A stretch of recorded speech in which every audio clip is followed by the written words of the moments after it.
Sambal udang pete dimakan dengan nasi hangat, tidak pakai lauk yang lainnya karena sudah ada udang dan petenya. Pasti nasi satu piring kurang ya teman semua, pengen nambah-nambah lagi. Dan bikinnya pun sangat gampang. Halo teman semuanya, ketemu lagi dengan saya di Dapur Cantik Channel. Apa kabar? Semua pada sehat-sehat ya. Di episode ini Dapur Cantik akan membuat sambal udang pete. Nah, penasaran bagaimana cara membuatnya? Ayo simak terus videonya ya, jangan di skip hingga selesainya nanti. Ini sudah ada pete dan udang segar ya teman semua. Udangnya saya pilih yang kecil-kecil. Kalau teman semua mau udangnya pilih yang agak besar boleh. Dan udang ini saya tidak buang kulitnya ya, namun sudah dicuci bersih dan kedua bahan ini siap untuk dimasak. Ini adalah semua bahan yang akan di blender kasar untuk sambalnya ya teman semuanya. Ada bawang merah, bawang putih, cabai merah yang besar, cabai keriting merah, dan cabai rawit. Untuk cabainya ini disesuaikan selera ya. Bagi yang tidak suka pedas bisa dikurangi cabai rawitnya. Kalau yang suka pedas mau ditambahkan boleh. Kemudian ada 2 tomat yang merah. Sebelum di blender, semua bahannya saya potong kecil-kecil ya teman semua. Tidak perlu beraturan, asal ukurannya diperkecil karena ini memudahkan blendernya kerja ya. Semua saya potong-potong dulu, baik cabenya, bawang merah maupun bawang putihnya. Langsung saya masukkan ke dalam blender ya teman semua.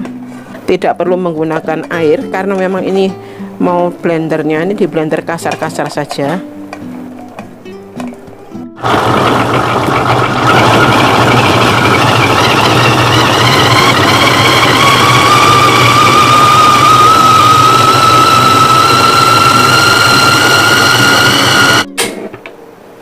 Sekarang saya mulai membuat sambal udang pete. Minyaknya sudah panas ya teman semua. Saya masukkan bumbu yang sudah di blender kasar.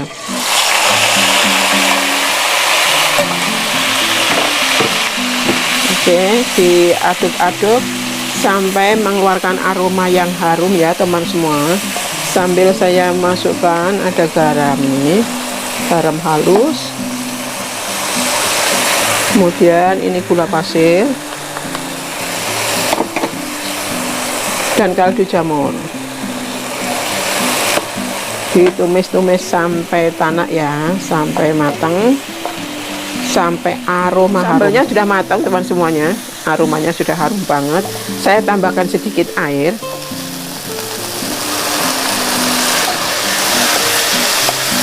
Oke, diaduk-aduk.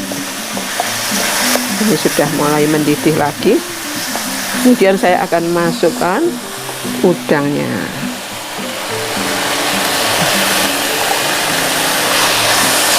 Terus diaduk-aduk ya teman semua.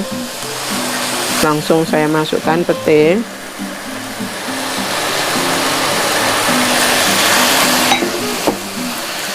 Diaduk-aduk sampai udangnya ini matang dan petenya juga tidak terlalu layu. Kalau petenya ya pasti setengah matang sudah cukup. Sambal udangnya sudah matang teman semua. Dari aromanya nih menggugah selera banget. Jangan lupa juga dicicip rasa ya. Walaupun sambal mungkin kurang asinnya atau manisnya bisa ditambahkan. Saya matikan dulu apinya. Sambal udang pete dimakan dengan nasi hangat, tidak pakai lauk yang lainnya karena sudah ada udang dan petenya. Pasti nasi satu piring kurang ya teman semua, pengen nambah-nambah lagi. Dan bikinnya pun sangat gampang. Kalau tidak habis bisa disimpan di kulkas ya teman semua. 1 minggu dia tidak akan basi. Semoga bermanfaat ya buat teman semuanya sambal udang pete ini. Sampai ketemu lagi di Dapur Cantik Channel di menu-menu berikutnya. Dah.